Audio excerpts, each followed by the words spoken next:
Now at 5, more from our one-on-one with D.C. Mayor Muriel Bowser. The mayor says she wants parents to be held accountable if their child skips school. D.C.'s truancy and chronic absentee rates remain among the highest in the country. Yeah, and this statistic right here is just mind-blowing. Half of all D.C. students miss more than 18 days of school each year. Delia Gonzalez is here with us now to tell us more about the mayor's plan. And Dee, you know, this also comes on the heels of last week's case we told you about. 3 young girls accused of beating an elderly man to death. That is a tough case to even read, and the details are just horrific. 2 13-year-olds and 1 12-year-old now facing second-degree murder charges after police say they beat a 64-year-old disabled man to death. It turns out these girls had a long history of skipping school. One girl not showing up to class once so far, according to the Washington Post. That's so far this year in 2024, and we're in April now. Now, while not all children who miss school commit crime, we have to tell you that, truancy is an old and serious problem that D.C. can no longer ignore. It is a disturbing crime caught on camera and committed by children, according to prosecutors. Court documents reveal 64-year-old Reggie Brown was chased into an alley off Georgia Avenue Northwest and beaten to death. The homicide happening just after midnight on October 17th. According to the Washington Post, the girls had a long history of skipping school. One girl, a no-show, all of 2024. The first comment I asked my staff is, why did they do that?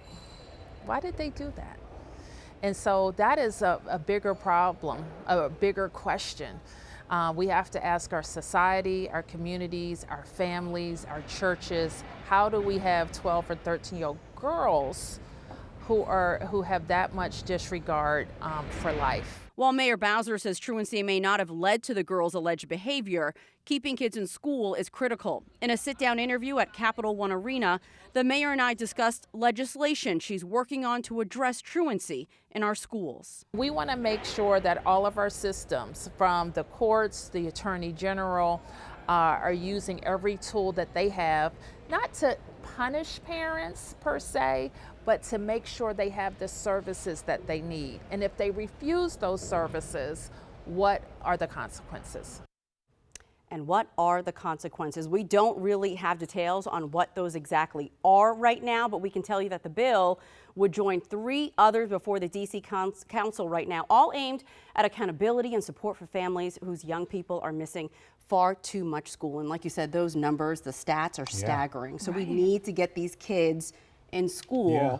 So many things can go wrong when they're not in class. And it sounds like what the mayor's talking about here, it gets to they're looking at the root cause of the issue as well to find out why these children are missing so many days. Right. It's not about punishing parents. It's really about giving them the support that they need. Is it transportation? Is it a safety issue? Is it housing? And so they're looking at all of those avenues. What I hear is not punishing parents, but how to partner with them and how to engage them in that partnership as well for those that maybe aren't at this point. Support and accountability. Yeah. All right, Dee. Thank you. We know you'll keep following it.